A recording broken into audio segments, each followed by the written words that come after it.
Damos gracias a nuestro Dios Santísimo porque nos está permitiendo todavía un poco de tolerancia en aspecto de religión. Damos gracias a Dios y también a los hermanos que nos están apoyando para proclamar este mensaje tan importante a un mundo que perece en el pecado. Gracias también a la estación de radio 99.3 FM Shekinah aquí en Guatemala. Así que estamos transmitiendo directamente desde Guatemala y bueno, vamos a proclamar este mensaje para el cual fuimos llamados. Para esta hora fuimos llamados y para ello los invito a que postremos nuestros rostros, inclinemos nuestros rostros para pedir permiso al Altísimo. Padre nuestro que moras en el cielo, santificado es tu nombre. Gracias te damos, Señor, por la vida y la salud. Gracias por permitirnos todavía un tiempo de misericordia en la cual haces un llamado a tu pueblo para salir de Babilonia y de apartarnos de todo mal, sabiendo que tú aborreces el pecado y toda maldad, y llegará el momento en que darás a cada uno según sus obras. Señor, solicitamos la presencia de tu Espíritu Santo y que tus santos ángeles acampen en derredor y nos protejan. Gracias, Padre. Instrúyenos, ministra tú en este mensaje. Te lo rogamos en el nombre sagrado de nuestro amado Jesucristo. A Él se da la gloria por la eternidad de los siglos. Amén. Muy bien. Estamos bien enfocados, ¿sí, verdad? La cámara puede mover un poco hacia acá para tener. Muy bien. Gracias. Gracias. El mensaje para este momento es el mensaje tan importante que tiene que trascender fronteras. Dios llamó a sus discípulos para que estuvieran en constante movimiento, que fueran a los lugares, a toda nación, tribu, lengua y pueblo, para proclamar un mensaje de justicia, un mensaje de amonestación de parte del cielo. Y este mensaje que nos llega de acuerdo a este tiempo, porque la verdad presente se llama verdad presente porque cada generación ha tenido un mensaje para su tiempo. Noé no iba a predicar el mensaje de los 3 ángeles de Apocalipsis 14, ni tampoco Moisés. Cada uno tuvo un tiempo específico para poder proclamar la verdad presente para su tiempo. ¿Quién pues es el siervo fiel que da a su familia el alimento a tiempo? El buen siervo fiel permanece firme, vigilante, como un centinela para dar a su familia el alimento a tiempo. Leo en Mateo 24, versículo 3. Sentándose en el monte de los olivos, se llegaron a él los discípulos aparte, diciendo: dinos cuándo serán estas cosas, y qué señal habrá de tu venida y del fin del mundo. Y respondiendo Jesús les dijo: mirad que nadie os engañe, porque muchos vienen en mi nombre, diciendo yo soy el Cristo, y a muchos engañarán. Oiréis de guerras y rumores de guerras, mirad que no os turbéis, porque es menester que todo esto acontezca, mas aún no es el fin. Porque se levantará nación contra nación y reino contra reino. Habrá pestilencia. ¿Nos recuerda esto a alguna pestilencia que se esté promoviendo hoy en día a nivel mundial? Bien. Hambres, terremotos por los lugares. Y todas estas cosas son principio de dolores. Entonces os entregarán para ser afligidos, os matarán y seréis aborrecidos en todas las naciones por causa de mi nombre. Y muchos entonces serán escandalizados y se entregarán unos a otros, y unos a otros se aborrecerán. Y muchos falsos profetas se levantarán y engañarán a muchos. Y por haberse multiplicado la maldad, el amor de muchos se enfriará. Mas el que persevere hasta el fin, éste será salvo. Y será predicado este evangelio del reino a todo el mundo por testimonio a todos los gentiles, y entonces vendrá el fin. Por tanto, ahora se va a contestar la pregunta: cuando viereis la abominación desoladora, de la cual fue dicha por el profeta Daniel, que estaría en el lugar santísimo, el que lea entienda. Entonces los que estén en Judea huyan a los montes, el que esté sobre el terrado no descienda a tomar algo de su casa. y el que en el campo no vuelva atrás a tomar sus vestidos. Mas ay de las que estén embarazadas y de las que estén criando en estos días. Orad pues para que vuestra huida no sea en invierno ni en sábado.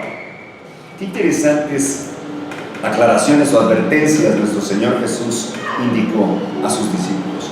Primero que nada, empezando desde la parte última, dice: mirad pues que vuestra huida no sea en invierno ni en sábado. Qué terrible es una huida en invierno, sobre todo en lugares, en las montañas, donde hace frío, terrible frío. Y bueno, el pueblo de Dios es advertido de que viene una persecución por causa de ese día que se está mencionando ahí. Viene una ley dominical que va a establecer el descanso obligatorio de todo ciudadano de este planeta. Un descanso dominical que está siendo implantado, impuesto directamente por el papado. ¿Ok? La encíclica Laudato Si, mi Signore.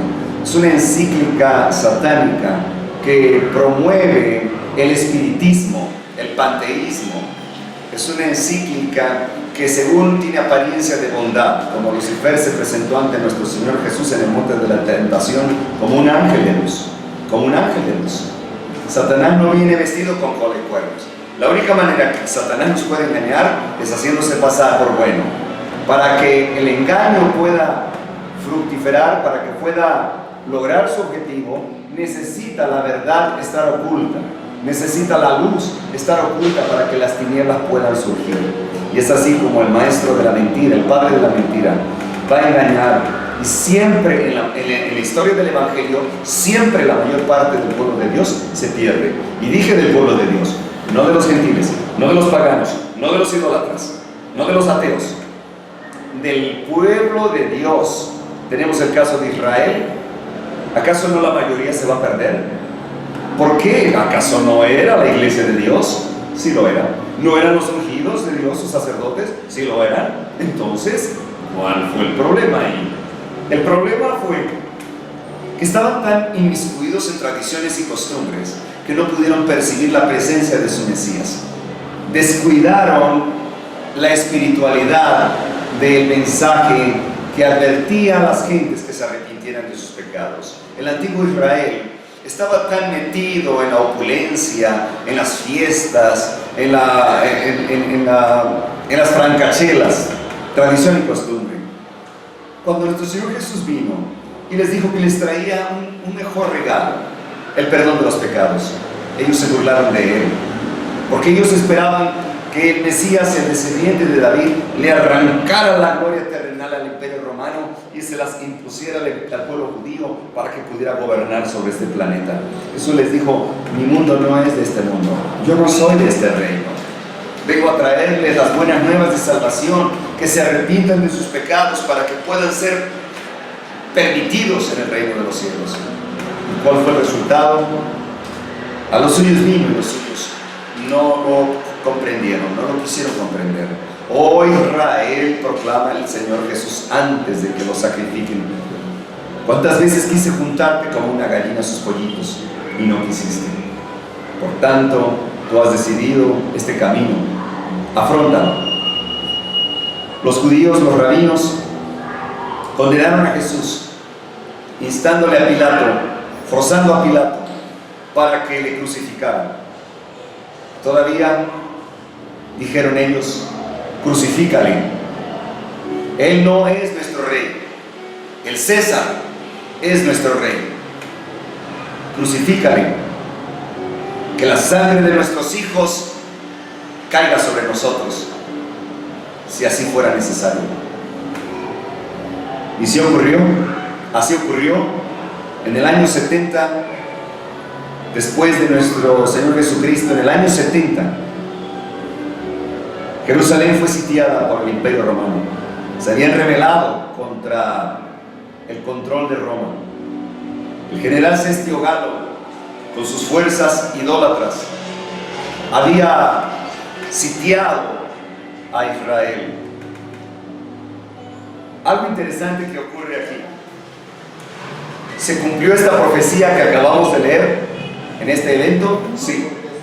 En Mateo 24, versículo 15, Dice, por tanto, cuando veas la abominación desoladora, de la cual habló el profeta Daniel. Esa abominación desoladora, este asunto de abominación es algo que Dios aborrece, es abominable a la presencia de Dios. Se refiere a la idolatría que se contrapone a la verdadera adoración de Jehová de los ejércitos. El pueblo de Israel había caído en idolatría, dependía de hombres, ya no dependía del Dios eterno. Por lo tanto, advierte Dios que cuando esta abominación, este imperio idólatra, sitiara a la ciudad de Jerusalén, entonces sería una de las señales de que su hora había llegado y que Jerusalén tendría que pagar lo que habían decidido ellos. Pero dice, cuando vea la abominación desoladora de la cual habló el profeta Daniel, el que le entienda, en el lugar santo, donde estaba el santuario de Dios, ahí en el antiguo Israel, Dios advierte que hay una persecución. Ahora están sitiados. Dice, si estás en las montañas, si estás ahí en la azotea, no bajes por lo más precioso, sal de ahí, escapa por tu vida, como le dijeron los dos ángeles a Lot, escapa por tu vida. Así que en ese momento están siendo sitiados por la abominación desoladora, esa abominación desoladora. Pero ¿acaso habló el profeta Daniel acerca de esto? Claro que sí. En el libro de Daniel encontramos 4 profecías de tiempo. La primera es de 1260 años, o sea, ahí señala días, pero de acuerdo a la interpretación profética son día por año, o sea, tiempos y la mitad de un tiempo. 1260 años, que vamos a ver más adelante, 1290, 1335, y la profecía más larga del libro de Daniel, 8:14, hasta 2300 tardes y mañanas, y el santuario sería purificado. Esta profecía comienza a correr el tiempo a partir del 457 a.C., cuando el rey Artajerjes da permiso para reedificar los muros de Jerusalén. En el año 34 se cumplen 70 semanas, o sea, 490 años, considerando el calendario hebreo 30 días por mes. 490 años, 70 semanas, se cumplieron en el año 34, cuando el pueblo de Israel apedreó al profeta Esteban. Acto seguido, renunciaron a ser pueblo elegido de Dios. En el año 34. Por lo tanto, Dios llama a Pablo para que siga adelante con el mensaje del Evangelio eterno de Jesucristo. Ahora, en esas 70 semanas, cuando le preguntaban a nuestro Señor Jesús, ¿cuántas veces debo de perdonar a mi prójimo? Él decía 70 veces 7, 70 por 7, 490 años, Cristo los estuvo esperando hasta que se arrepintieran. Pero en el año 34, ellos cerraron su oportunidad, renunciaron a ser pueblo predilecto de Jehová de los ejércitos. Faltarían 1810 años para que esos 2300 se cumplieran, y así fue en 1844. Pero volviendo a esas 70 semanas, después de la misericordia de Dios ante este pueblo rebelde, el antiguo Israel, en el año 70 fueron sitiados por el Imperio Romano. Llegó el general Cestio Galo, plantó su estandarte, hicieron un ritual. Primero el Imperio Romano, antes de salir de Roma para sitiar a Israel, hicieron un ritual idólatra al dios Marte, al dios de la guerra, rindieron ofrenda e incienso. Y después, cuando llegaron a Israel y lo sitiaron, clavaron su estandarte, el águila con la cabeza hacia la derecha, alas extendidas y una corona de olivos que representa victoria o triunfo. Ese estandarte idólatra representaba al dios Mitra, al dios Sol, el águila. Lo vemos en Babilonia, en Persia, en Grecia. Roma tiene un águila. Curioso, Estados Unidos tiene un águila también en su escudo nacional. ¿Qué tiene que ver esto? Bueno, es muy importante porque hay que relacionarlo con Apocalipsis 13 en cuanto a la marca de la bestia.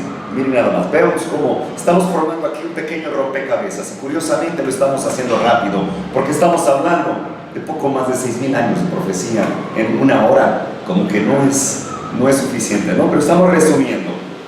Ok, entonces en el año 70 Roma pone su estandarte, hace honores al dios Mitra. ¿Qué está ocurriendo ahí? Está llevándose a cabo la abominación desoladora. Un pueblo idólatra, que Dios aborrece la idolatría, para él es una abominación, sitió, cercó al pueblo, al antiguo Israel. Pero curiosamente, por un acto aparente e inexplicable, lo dijo el escritor este filósofo Flavio Josefo, que era un judío pero no era cristiano, dijo que en esa matanza no murió ningún cristiano porque hicieron caso a las profecías de Jesús de Nazaret. Se retiraron, el general Sestio Galo y su tropa romana. Acto seguido se abre la puerta pesadísima porque la tenían que abrir unos 50 hombres, ese portón que encerraba las murallas del antiguo Jerusalén, y salieron persiguiendo al Imperio Romano. Hubo la oportunidad en ese momento de que el pueblo de Dios, solo aquellos que habían hecho caso a estas profecías que Jesús había explicado en Mateo 24, salieron, escaparon por sus vidas. Ahora el general Sestio Galo regresa triunfante, según él, porque le había causado varias bajas al Imperio Romano. Se encerraron en sus murallas, contentos, con júbilo, dijeron: Jehová está con nosotros, la gloria de Jehová está con nosotros, porque hemos corrido y perseguido a este imperio idólatra. Bueno, se confiaron. Ellos no hicieron caso a las palabras de Jesús. Los que estaban recibiendo la salvación en ese momento, los que se habían escapado, mientras ellos habían ido a pelear todavía. Poco después, el general Tito, o el rey Tito de Roma, volvió a sitiar la ciudad de Jerusalén, pero esta vez no escapó nadie. Estaban celebrando sus fiestas judaicas en esa época. Fueron sitiados y masacrados. Les recomiendo el libro El conflicto de los siglos, de la escritora Elena G. de White. Descárguenlo por favor vía internet, El conflicto de los siglos, de Elena G. de White. Lo pueden obtener en audio también. Hay momento, porque pronto lo van a desaparecer. Narra toda la verdad y describe exactamente lo que ocurrió y lo que ocurrió después en la persecución de 1260 años de persecución papal. Oh, claro, todo está ahí. Por eso ahora el objetivo del estado profundo, de las sociedades secretas, es callar la verdad y desaparecer la verdad. De esa manera el engaño va a florecer. Esa es la táctica de Satanás. Muy bien, ahí en esa matanza finalmente escaparon, pero tendría otro cumplimiento esa profecía. Claro que sí. Las profecías significan eventos anticipados. Jesús lo dijo: por eso lo he dicho antes que suceda, para cuando suceda creáis. Por lo tanto, a través del tiempo se va desarrollando la historia. En el libro de Daniel, capítulo 7, describe al capítulo 2, esta vez en forma de bestias, y narra a un león que representa al imperio de Babilonia, a un oso que representa al imperio medo-persa, a un leopardo con 4 cabezas que representa al imperio de Grecia, a una bestia horripilante como un dragón horrible que representa al imperio romano. Ok, bestia es un poder político. Cuando una bestia, un poder político, se mezcla con un poder religioso, se convierte en una bestia apocalíptica. Y siempre que la iglesia buscó la ayuda del poder civil, fue para perseguir y matar a aquellos que no estaban de acuerdo con su doctrina. El resultado fue el papado. 1260 años de persecución por parte del papado, la llamada Santa Inquisición. No se daba abasto la guillotina, las cámaras de tortura y la hoguera. El llamado Santo Oficio, conformado por jesuitas, sacerdotes franciscanos jesuitas, que surgieran allá en la época de 1540 con el famoso San Ignacio de Loyola, un militar al servicio de Carlos V en España, y que practicaba esoterismo y el misticismo, brujería, hechicería, llamémosle así. Él fue aceptado por el Papa Pablo III presentando un ejército eficaz, el campeón del papado, para perseguir a todos aquellos protestantes que saldrían y que no aceptarían las doctrinas romanas. Por lo tanto, surge en 1540 este imperio de los jesuitas, que fue el terrible, el campeón del papado, como lo mencioné, y llevó a cabo las más terribles masacres. 1260 años de persecución, tiempos y la mitad de un tiempo, es decir, la profecía de tiempo más pequeña del profeta Daniel. El que lea, entienda. Esos 1260 años comienzan a transcurrir a partir del año 538 después de Cristo, cuando el rey Justiniano de Roma se declara cabeza de iglesia, corrector de herejes, y se desata la más terrible carnicería contra todo aquel que fuera protestante, contra todo aquel que no fuera cristiano católico. Oh, Roma está manchada sus manos, y el leopardo no cambia sus manchas. ¿Cuándo el árbol enderezará sus ramas? Jamás. No podrá enderezar su tronco. Hasta el año 1798, cuando el general Alexander Berthier fue enviado por el general Napoleón Bonaparte de Francia para arrestar al Papa Pío VI por los crímenes y las atrocidades cometidas en la llamada Santa Inquisición. Fue arrestado y llevado al exilio, donde murió. El poder papal fue desarticulado. Ellos controlaban los 10 imperios bárbaros de la antigua Europa, es decir, los 10 cuernos del dragón. Recordemos que en la visión de Daniel, él ve la última bestia, el último dragón, un monstruo horripilante que destruye todo a su paso y que en su cabeza tiene 10 cuernos. Esos 10 cuernos son los 10 imperios bárbaros: érulos, vándalos, ostrogodos, visigodos, lombardos, suevos, burgundios, sajones, etc. Y cuando caen, dice, 3 caerán: érulos, vándalos y ostrogodos. Cuando caen en el año 476, entonces el cuerno pequeño, el misterio de iniquidad, el hombre de pecado, el hijo de perdición, el cual se levanta como si fuera Dios, dice Pablo en 2 de Tesalonicenses capítulo 2 versículo 2, que se hace llamar Dios. Dice, porque Cristo no vendrá sin que antes venga la apostasía y manifieste el hombre de pecado, el hijo de perdición, aquel que se sienta en el trono de Dios como si fuera Dios, haciéndose pasar por Dios. Y ya sabemos qué es lo que lo detiene. ¿Qué es lo que lo detiene? Le preguntaríamos a Pablo: Pablo, ¿qué es lo que detiene a este cuerno pequeño, a este misterio de iniquidad que va a desollar al pueblo de Dios?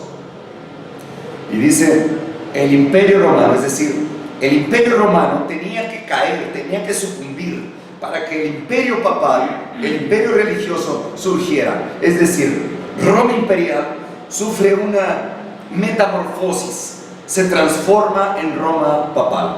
Ahora sí, Roma papal trae las mismas costumbres paganas, adoran al mismo dios Júpiter, a Marte, a Neptuno, a la diosa Venus, todos sus astros que fueron transferidos desde Babilonia a Medo-Persia, luego Grecia, luego Roma, toda esa, por eso le llama Babilonia la ciudad, porque es confusión. Al principio es una ciudad en el libro de Daniel, pero en el libro de Apocalipsis habla de una Babilonia espiritual, que también la llama la mujer ramera, la madre de las rameras. Y si es ramera, y si es madre, tiene hijitas. Quiere decir que sus hijitas son iglesias que tienen algo en común con la madre. Y dice también el libro de Apocalipsis 17, que va vestida de púrpura, que va sentada sobre una bestia escarlata, y que lleva un cáliz, una copa de oro, y va emborrachando a todo el mundo del vino de su fornicación. Es decir, no es alcohol, es doctrina, que está emborrachando a la mayoría de los habitantes de este planeta con una doctrina falsa, llena de idolatría. Y es así como va emborrachando, pero va montada sobre una bestia, es decir, va montada sobre un poder civil. Y esos cuernos que llevan representan la actual Europa. Pero ¿quién es esa bestia? ¿Quién es esa bestia? Roja, o sea, bañada en sangre. Ya lo vamos a ver. Estamos hablando entonces de 1260 años que se cumplieron en 1798, cuando comienza el tiempo del fin. Entonces, los capítulos después del 8 de Daniel, se les quita el sello. Estaban sellados del 1 al 8. Perdón, no estaban sellados, corrijo. Del 1 al 8 no estaban sellados para que los discípulos pudieran comprender las 70 semanas, la venida del Mesías. Ok, el resto estaba sellado hasta el tiempo del fin. Por eso le dijo a Daniel: anda, Daniel, sella estas palabras, no son para tu época, son para el tiempo del fin. Entonces se cumplen. Después de 1798 se retira el sello y ya podemos comprenderlas. Ahora sí, los entendidos entenderán. Muchos correrán de aquí para allá, pero no se refiere en un aspecto físico, sino espiritual, escudriñando las escrituras, recorriendo de aquí, de Apocalipsis para allá, al libro de Génesis. De aquí para allá, escudriñando las escrituras, solo así la ciencia de las sagradas escrituras abundaría. Ahora Dios revela esto a sus pueblos, a los indoctos, no aquellos que están contaminados con levadura de fariseo en las universidades, donde les han formado esa educación, esa doctrina. El Evangelio de Cristo es un principio moral, no es una carrera educativa o teología, escatología, hermenéutica y aprender toda esa lengua en griego. Hermanos, déjenme decirles una cosa. Cuando Cristo se está refiriendo al pueblo de Israel, eso es muy importante mencionarlo, porque muchos dicen: es que quieren ser israelitas, quieren hablar en hebreo. Bueno, si quieren, son libres, ¿no? Si quieren ellos, pero ¿dónde está eso en la Biblia? ¿Dónde dice que las buenas nuevas de salvación, para poder alcanzar salvación o que te eleve espiritualmente, necesitas hablar la lengua hebrea? ¿Dónde dice? ¿O acaso Jesús les dijo a los discípulos: miren, primero que nada tienen que judaizar, tienen que celebrar las fiestas ceremoniales del viejo pacto y luego tienen que aprender hebreo, si no, no van al cielo?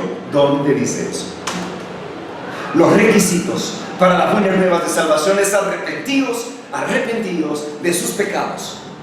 El verdadero arrepentimiento trae consigo contrición del espíritu, trae consigo repugnancia, dolor por haber cometido el pecado. Pero están predicando un evangelio de la prosperidad, en la cual te dicen: si tú aceptas a Cristo, ven aquí, recibirás muchas bendiciones, dinero, salud y amor, sé salvo, Cristo te ama. Pero yo no escuché cuando dijeran: arrepiéntete de tus pecados. Yo no escuché esa frase. Yo no escuché que les hayan dicho: arrepiéntase de sus pecados, dejen de pecar, porque es lo que más aborrece a Dios. Bautícense en el nombre de nuestro Señor Jesucristo, entonces recibirán el perdón y vivan una vida consagrada a Dios, porque la santidad es un hecho real. La santidad es una entrega interna y externa de nuestro ser, en la cual, cuando somos enterrados juntamente con Cristo en el bautismo de Jesucristo, en el nombre del Padre, del Hijo y del Espíritu Santo, entonces salimos como nuevas criaturas. Entonces nuestros hechos, nuestras palabras, todo lo que hacemos representará y reflejará la imagen y semejanza de Cristo. Cristo no vino a buscar miembros de iglesia. Quítense eso de la mente. Cristo no dijo: vayan, se buscan un pastorcito, un predicador, salvan un templo, ahí se sientan, creen en mí y los voy a salvar. Y ahí se ponen a bailar un ratito para que también se desahoguen. ¿Dónde dice esto? ¿Dónde? Yo no encuentro esas frases tan cómodas, tan comodinas, tan libertinas. No, Jesús le dijo a los discípulos: vayan, significa muévanse. No dijo: siéntense. Cristo vino a buscar discípulos, no miembros de iglesia. No nos engañemos. Cristo vino a buscar discípulos, hombres y mujeres que estuvieran dispuestos a conocer a Cristo en persona, a ir a los lugares, a las prisiones, a los hospitales, no cubriéndose la boca. ¿Acaso no había pandemias en la época de nuestro Señor Jesucristo? Había una terrible lepra. Pero no recuerdo que los discípulos le hayan preguntado al Señor Jesús: Señor, hay lepra, tenemos que ir a refugiarnos en nuestras casas, porque el César dice que si no nos cubrimos, no nos ponemos máscara, y si estamos juntitos aquí, no vamos a poder. Señor, mejor mira, deja que pase esta lepra y seguimos contigo. ¿Qué te parece? ¿Acaso no están diciendo así ahorita? ¿Y Salmo 91? No.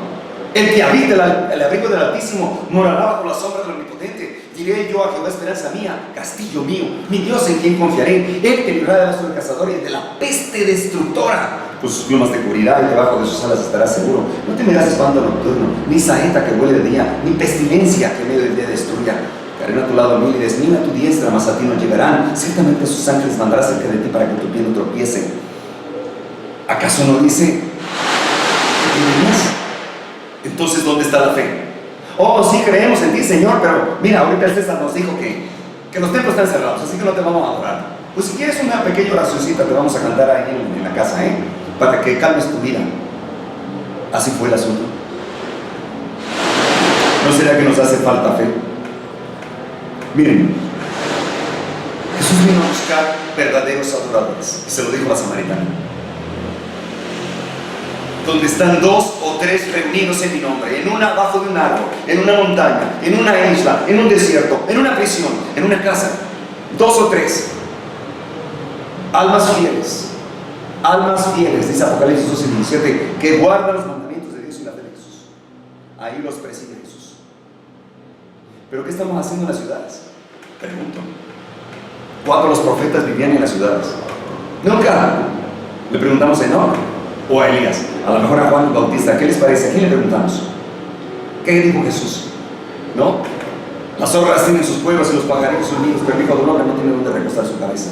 Cristo vivía porque pues tenía que dormir ahí y predicar. El pueblo de Dios tiene que vivir en las montañas, tiene que salir de las ciudades y desde las ciudades venir a amonestar a las ciudades de pecado, así como lo hacía Jonás, que fue a amonestar a Nínive, que se arrepintieran de su idolatría. El pueblo de Dios no tiene por qué vivir en las ciudades, porque para empezar aquí nadie se puede consagrar, aquí nadie puede recibir santidad. Hay muchas tentaciones que nos rodean por todos lados. Nadie podrá consagrarse en este semillero de pecado, donde todas las casas están apiñadas, donde está el crimen, polula, los borrachos, las canciones paganas. ¿Quién podrá alcanzar santidad en una ciudad? Nadie. ¿No serán amonestadas los pueblos de pecado? Sí, pero no por aquellos del pueblo de Dios que viven en ellas. El pueblo de Dios tiene que vivir en el campo y vivir allá, sembrar su hortaliza. Olvídate de esa máscara. Tus hijos crecerán sanos, pero al vivir en las ciudades nos van a someter. Y eso se lo dijo al pueblo de Dios en la época de Salomón, porque ellos querían un rey carnal. Y Dios les dijo, dile Samuel, a su profeta Samuel, diles que los va a esclavizar, que los va a controlar, que los va a fiscalizar, que los va a mandar a la guerra y a sus hijos los va a prostituir. Y regresa Samuel y dice, Señor, ellos quieren un rey como los pueblos. Oh, pueblo rebelde, ¿hasta cuándo? ¿Hasta cuándo? El ser humano se volvió idólatra, depende de hombres. Maldito aquel que confía en corazón de hombres. Esto de las monarquías no lo inventó Dios. Él es nuestro monarca, Él es nuestro rey, Él es nuestro guía y nuestro pastor, y nada nos faltará, pero necesitamos fe. Sin embargo, no tenemos obediencia, porque la obediencia es el resultado de la fe. Estaba con este asunto del pueblo de Israel, y muchos dicen, oh, que esta ley moral es de los antiguos Israel, de los judíos. Dice Romanos 2:28. Vamos a Romanos 2:28. Mateo, Marco, Lucas, Juan. Romanos 2:28, miren. Vamos a leer quién es realmente judío. Porque aquel judío se perdió, Romanos 2:28. Dice así la palabra de Jehová. Y como a ellos no les pareció tener a Dios en sus noticias, Dios les entregó una mente depravada para hacer lo que no conviene. Estando atestados de toda iniquidad, de fornicación, malicia, avaricia, maldad, llenos de envidia, homicidios, contiendas, engaños, malignidades, murmuradores, detractores, aborrecedores de Dios, injuriosos, soberbios, altivos, inventores de males, desobedientes a los padres, necios, desleales, sin efecto natural, implacables, sin misericordia, que habiendo entendido el juicio de Dios, que los que hacen tales cosas son dignos de muerte, no solo las hacen más, aún consienten a los que las hacen. ¿Qué es lo que está haciendo? ¿Qué es lo que está pasando en las ciudades? Todo esto que acabo de mencionar. ¿Será que alguien se va a consagrar y podrá llegar al reino de los cielos? No, así no. Ahora leo en Romanos 2:28, porque no es judío el que lo es en manifiesto, ni la circuncisión es la que es en manifiesto en la carne, mas es judío el que lo es en el interior, en el espíritu. Y la circuncisión es la del corazón en espíritu, no en letra, la alabanza del cual no es de los hombres, sino de Dios. ¿Quién es judío? El que lo es del interior, el que nace de nuevo una criatura en Cristo. Y ahí mismo en Romanos 9:6, más adelante, Romanos 9:6, dice así, palabra de Jehová: no espero que la palabra de Dios haya fallado, porque no todos los que son de Israel son israelitas. ¿Se dan cuenta? Y no por ser simiente de Abraham todos son hijos, más en Isaac será llamada simiente. Queridos amigos y hermanos, este es un llamado. Arrepentidos del reino, porque el reino de los cielos se acerca. Apártense de todo mal, lean las sagradas escrituras. El mensaje de los tres ángeles de Apocalipsis 14, del 6 al 12 es la última amonestación que Dios hace a este mundo de pecado. Viene una ley dominical disfrazada de cambio climático. Los que la reciban estarán recibiendo la marca de la bestia, porque en Apocalipsis 13 el contexto de la marca de la bestia tiene que ver con adoración. Y el día que adora Roma es el día que adoran todas sus hijitas. Por lo tanto, es un día papal en honor al Dios Sol. Por lo tanto, la Biblia dice Shabbat, hay que guardar el Santo Sábado porque es el sello del Dios vivo. Ezequiel 20, versículo 12 y versículo 20. Éxodo 31, del 12 al 17. Es una señal de Dios. Apocalipsis 7, 1, 2 y 3 dice claramente que Dios va a poner un sello sobre su pueblo. Mientras tanto, se va a desatar una persecución, pero es contra aquellos. Recuerden Apocalipsis 12, 17, el dragón se airó y se fue a hacer guerra contra el resto de la descendencia, los que guardan los mandamientos de Dios y tienen la fe de Jesús. Que Dios Altísimo les bendiga. Hasta pronto.